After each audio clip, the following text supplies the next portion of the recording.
أعوذ بالله من الشيطان الرجيم بسم الله الرحمن الرحيم إن الصفا والمروة من شعائر الله. عزتمندو مشرانو دا آیتونه د سوره بقره آیت نمبر 158 دی. زمونږ محترم قاری برکت علي صاحب د دې څه تفسیر کړی دی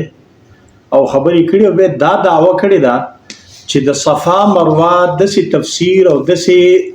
تفصیل درته وایم چې هغه په قرآن کې هم نشته. دا وینا د تاسو ووایي. قاری صاحب دا ځان سره یاد ساتئ که نه چې د صفا هم معنا ده او د مروه هم یو معنا ده. شرط په یو قرآن کې معنی لیدلی چې د صفا او د مروه معنا شوي ده یا چا کړې ده؟ نه ده کړې او هیڅ چا نه ده کړی بې زمانه. حالانکه د صفا مروه په ابتدا کې لغوي معنا کړې ده. تمام اهل لغت بیان کړي دا دوی د امت نه دا امت ته دي کولاو شي نه دي بیان شي زموږه معنی. تمام اهل لغت کړي تمام مفسرین ما بیګه په دې بس تیار لسوار لستفاسیر دا ابن کثیر زما مخې ته پروت دی. دارنګ چې د روح المعانی دارنګ قرطبي دارنګ تفسیر ابن جرير ټول لکه دا زما مخې ته اوس تفسیر کبیر پروت دی. نو دې ځکه د صفا ترجمه کوي او د مروه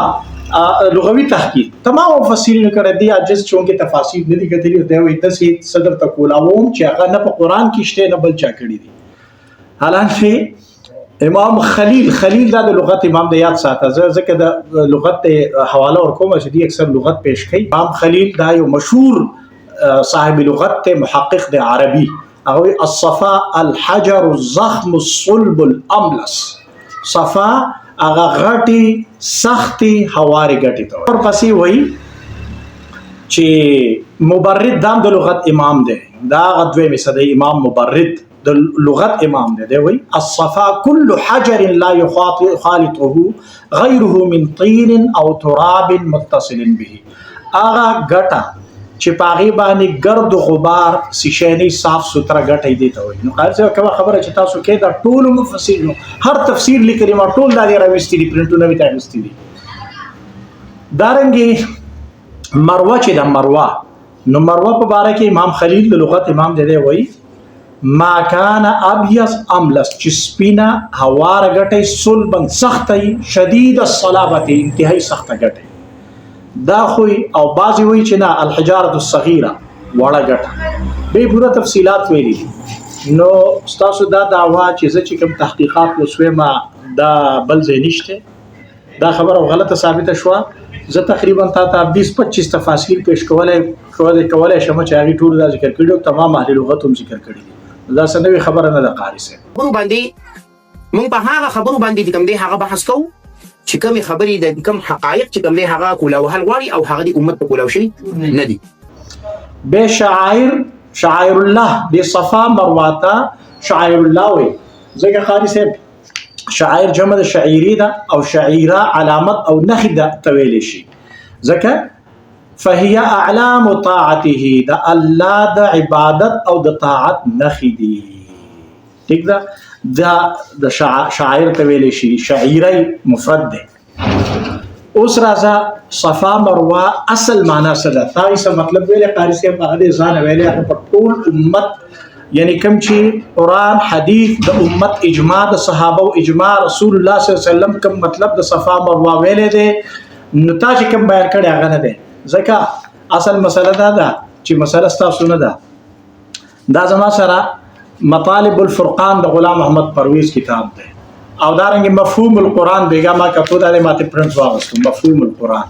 نو کوم چې تاسو ویلي دي اصل کې تاسو مونږ زکات حج دا تاسو په نسبت باندې رسومات دي د اهمیت نه لري. دا غلام محمد پرویز د سوي څنګه چې تاسو ویلي صفا اور مروه کی درمیانی وادی میں چکر لگانا ان رسوم کو اصل مقصد نہیں سمجھ لینا چاہیے. دے دیتا صفا مروه دا چکر چې نبی رسول الله والسلام دا غي په باره کې وایي كتب عليكم السعي فاسعوا. الله پاک پتا سو باندې سعی واجب کړی دا لازم کړی دا تاسو سعی کوئ. او نبی رسول الله والسلام صد پاسه 100,000 صحابه کرام سره عملی تور حج وکړو او به نبی رسول الله والسلام صحابه ته فرمایل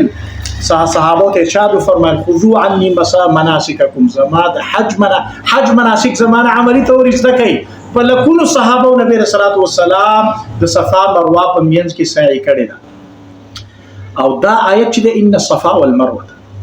د دې ربط هم د ما قبل سره تعلق سره ده چې مخکې په دې سورې بقره کې ابراهیم علیه السلام چې بیت الله شریف جوړ کو نو وی فرمایل وارنا مناسکنا اے الہ العالمین موږ ته طریقې د حج د عبادت احکامات مناسک موږ ته وخه نو الله دعا قبول کړه او الله پاک دا خودل ان الصفا والمروه من شعائر الله صفا مروه چې ده دا د الله د دین د نخونه دي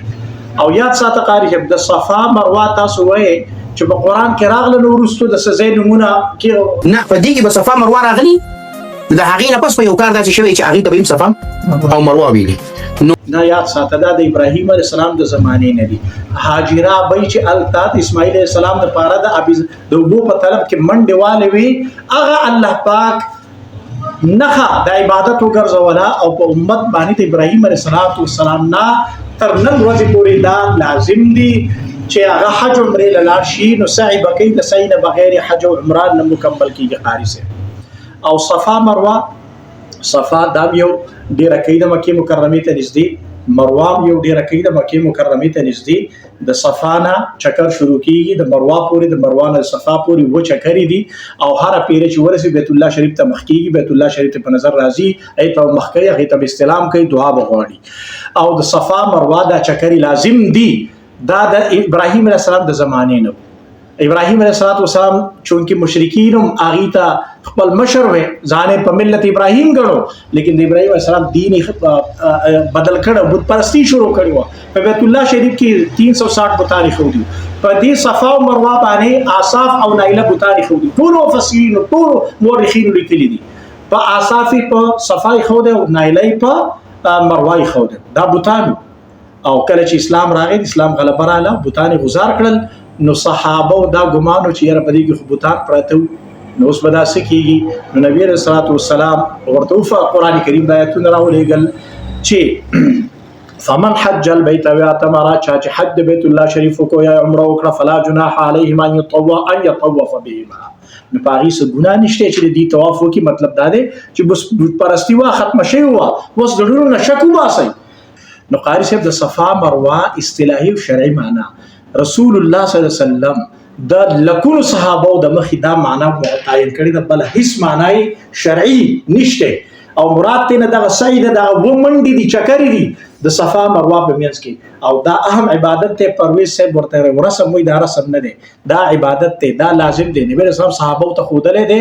او په لکونو صحابه چې کړه دي په لکونو خلق پر روزانه بنیاد باندې دا عبادت کې تر نن ورځ پورې یعنی د څه شیم نه دي چې ته یو سړی ته په اسانه انکار وکړي شي چې یاره دا په روایتونو کې راغلي د روایتونو خبره خپل زیاده لیکن په لکونو صحابه ته نبی رسول الله والسلام دا عمل خودلې دی وې زمانه د حج طریقې زده کوي سعی کوي زما په شانتي نو خالد صاحب وسنګ وی چې دا خوې ځان له خوځې درته نو ما دا کوم معنا چې تاسو به راوستي دا چې د صفا نه مراد چې ظلم پکې نه د نظام او د مروه مراد چې په سختۍ سره پکې ودرې دي دا ټول امت نه کړي دا غلط لار ده دا تحریف ته دا قاری صاحب پرويز صاحب هم د صفا مروه اصل عبادت ته رسم وای اصل ورته نه وای او دا په اتباع کې تاسو هغه اګنور کوئ هغه اهمیت نه ورکوئ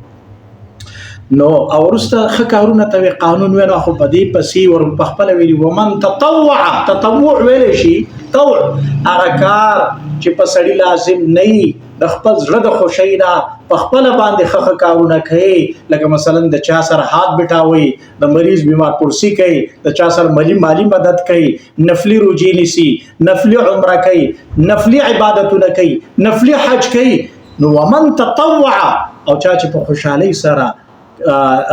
ومن تطوع خيرا چا چې په خوشحالي سره د خیر کار وکړي د نیکی کار هر هغه کار چې په لازم نو لیکن د چا مدد وکړو د چا سره منډه ترلو والا د چا ته خلاره وخودله د چا ته رهنمایي وکړله د نوافل وکړل د روزه ولا د چې د نفلی ذکر او اذکار وکړل د ټول ته تطوع ویل شي د صفا مروه کې دغه خپل طرفه د مانونه قلار شه قاری صاحب د تطوع په خپل ویل دی کړه ومن تطوع او چا چې په خوشحالي سره د خیر کارونه خیر کارو کو فإن الله بشک الله پاک شاکر دے قدردان ذات ته اگر چا د خیر کار چې دی هغه قبلې هغه ثوابونه ورکوي هغه نه محرومه کوي الله ډیر قدردان دی د چا معمولی نیکی الله قبلې دا هغه قدر کوي او علیم الله پاک د هر چا په نیتونو پوه دی د هر چا په هر څه پوه دی چې څوک څومره د خیر کارونه کوي څوک څومره نوافل کوي پچا کې څومره اخلاص ته الله په دې پوه دی نو قاری صاحب هر شی په خپل ځای د صفا مروه دغه دوه ډیر کو نمونه دي ټیک دا لغوي معنی دغه د تا چې ویلي تاسو چانه د کړي ټول مفسرینو کړي او بیا د صفا مروه نه چې تاسو ورسره د کوم معنی مراد اخلي نو دا واقعي امت کې چانه دي کړي دا یو نوې لار ده بدعت ده گمراه کن لار ده تحریف ده جزاکم الله السلام علیکم